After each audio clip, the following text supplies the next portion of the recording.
नमस्कार मित्रांनो, तुमचं नवीन व्लॉगमध्ये स्वागत आहे। तर माझी परीक्षा जवळ आल्यामुळे डेली व्लॉग तर काही अपलोड करू शकत नाहीये।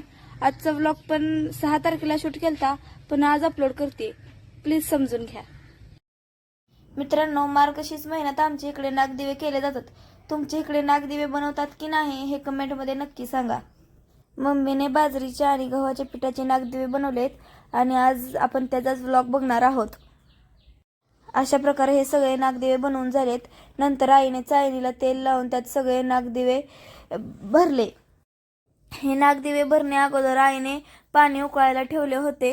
हे सगळे नागदिवे भरून झाल्यावर पाणी उकळले होते, आईने त्याच्यावर चाळणी ठेवली आणि झाकून घेतले आणि नंतर ते उकडल्यानंतर आईने एका प्लेटमध्ये ते सगळे नागदिवे काढून घेतले।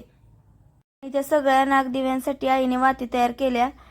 त्या वातीमध्ये तेल ओतून त्या सगळ्या वाती दिव्यांमध्ये ठेवून घेतल्या आणि वात्यात ठेवून झाल्यानंतर आईने त्या दिव्यांमध्ये तेल ओतले। मित्रांनो, इथपर्यंत आलाय तर व्लॉग पूर्ण बघूनच जावा आणि तुमच्यात असे नागदिवे केलते का हे कमेंटमध्ये नक्की सांगा।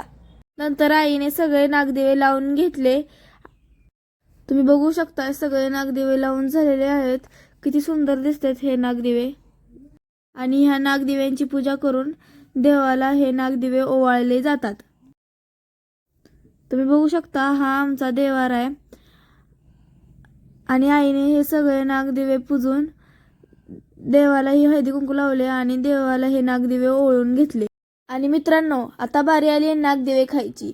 हे नागदिवे वरणासोबत खातात। तुम्ही कधी अशा प्रकारचे नागदिवे खाल्लेत का हे कमेंटमध्ये नक्की सांगा।